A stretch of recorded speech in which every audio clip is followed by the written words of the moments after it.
Twig's diary.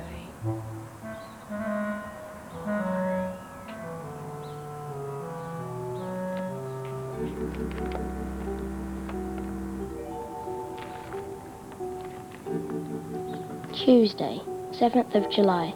Got up, had breakfast, went to school, came home, played, went to bed. Wednesday, 8th of July. Got up, had breakfast, went to school, came home, watched TV, had fun with Danny, went to bed. Thursday, 9th of July. Got up, had breakfast. What are you doing? Oh, Tab, you made me jump.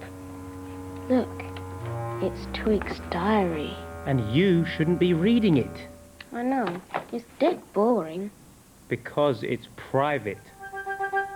Tab's tips! Diary! You know, it doesn't matter whether Jay thinks Twig's diary is boring or not. It's up to Twig what she puts in it. That's the great thing about keeping a diary. You can write it how you want because it's just for you.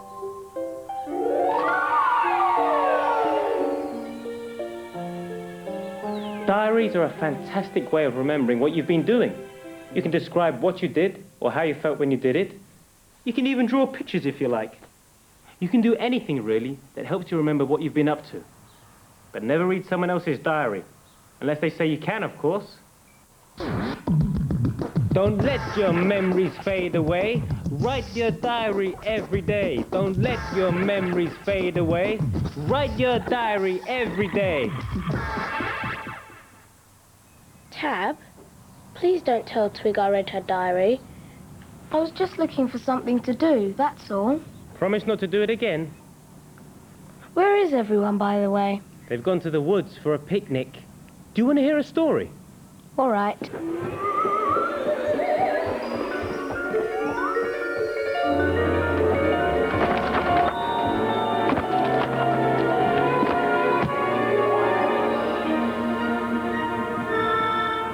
Little Red Riding Hood. I've heard this one. Not the way I tell it.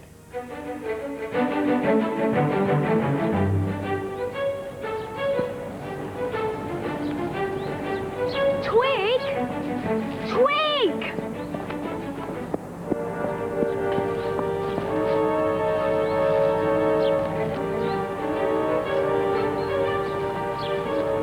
Twig! Twig! What's wrong with here? It's not nice enough. Oh, come on, I'm starving. All right, we'll look a tiny bit further on, then stop, okay?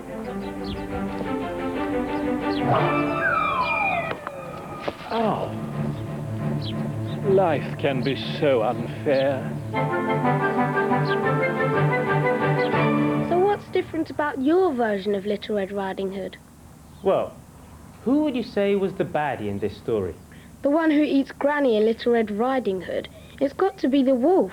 Everyone always thinks it is the wolf. I did too, until I met Little Red Riding Hood. Doesn't she look sweet? Well, she doesn't act sweet. So don't be taken in by her looks, because Little Red Riding Hood is mean and spiteful. She's called Little Red Riding Hood because she always wears a red cloak with a hood. The way she behaves, I can think of far better ways to describe her. Little Miss Up to No Good. Better, but it's not quite right yet. I know. Little Red Terror of the Wood. Now that is a perfect description.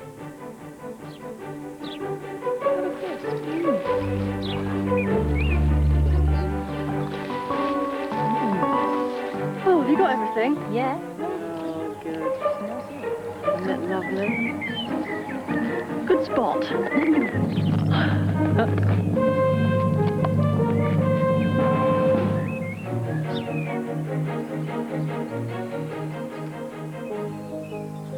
It's all right, Mr. Wolf. It's quite safe. Why don't you join us? Really? Oh, good. Because it really is most undignified to be skulking about like this. Danny, Twig, I'd like you to meet Mr. Wolf. I'm Danny. And I'm Twig. Sausage roll? That's frightfully kind, but I don't eat meat. I'm a vegetarian. You really hurt my nose. Oh, don't be such a baby. It was just a little tap. Besides, you were about to pounce on Twig. Madam, that is precisely the kind of remark that has given me such a bad name. Were you really going to pounce on her? Not so much a pounce, more a sort of tap on the shoulder. I thought you were someone else. Oh, you thought I was Little Red Riding Hood. You were going to eat me. I was going to show you my diary. You keep a diary? I decided it was the only way to set the record straight. What do you mean? Mr. Wolf has been treated rather badly by Little Red Riding Hood. Is that why you eat her in the end? You see, I do not eat little girls. I do not eat old ladies. I have never eaten meat of any kind at all. Not once in my life. Not ever. Read them a bit of your diary, Mr. Wolf. Let them hear your side of the story. Are you sitting comfortably? Then I'll begin. Tuesday, the 9th of March. I went for a walk in the woods.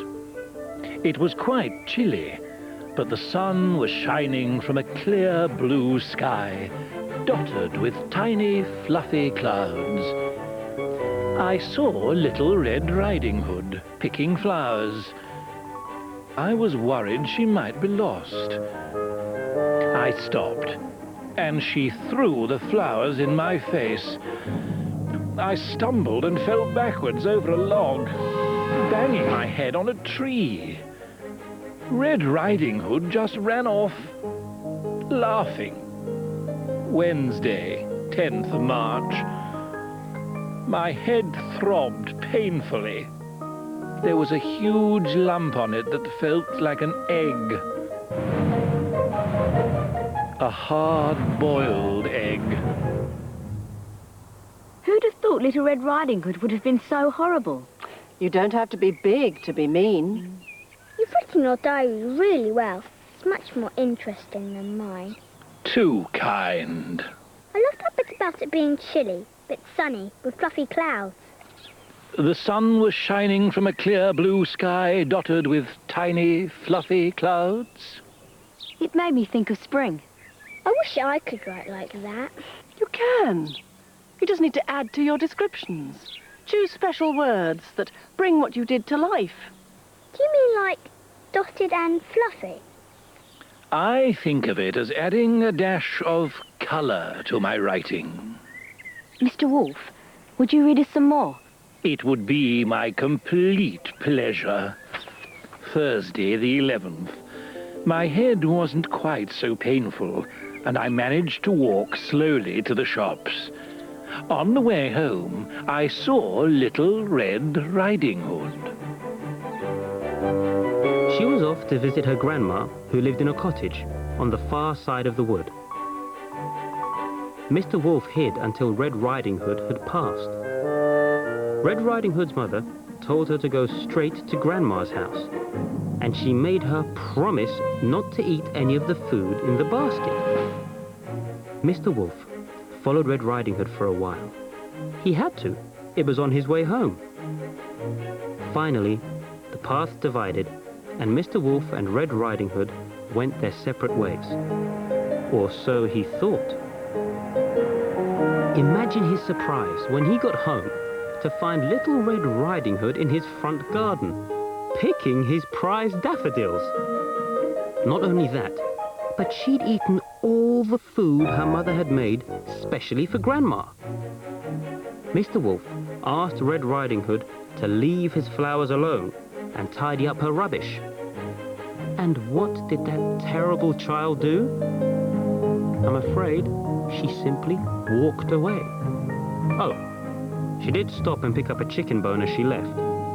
but she tossed it over her shoulder towards the bin, and it landed with a thump on poor Mr. Wolf's sore head. Mr. Wolf was in agony, but he and Grandma were old friends. They often had tea together. He knew how much she looked forward to her weekly food baskets from her granddaughter. So he packed another picnic basket and staggered round there with it. Grandma was very worried when she saw the terrible bumps and bruises on Mr. Wolf's head. She insisted he rest after his long walk and put him to bed. When Little Red Riding Hood finally showed up, Grandma had gone to the chemist for some ointment to rub on the bump on Mr. Wolf's head.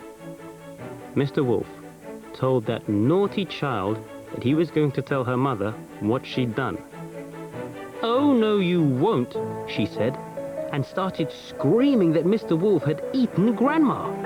Mr. Wolf leapt out of bed and, forgetting his sore head, ran all the way home. And he's been trying to tell his side of the story ever since. Tabs, tips. Little Red Riding Hood, Little Miss Up to No Good, Little Red Terror of the Wood. I think she deserves both those other names. Hey. Hood, good, wood. They're spelt the same way, and they rhyme. But look at this. She'd eaten nearly all the food. Food. It's spelt the same way, but sounds a bit different. Hood, good, wood, food. Hood, good, wood, food. Weird.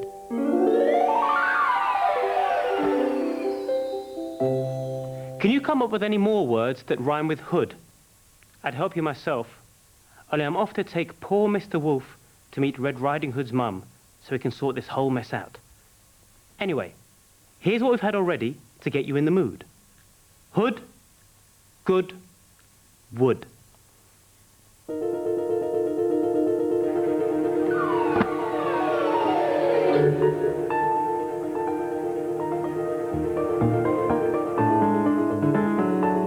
See you next time, small biggins.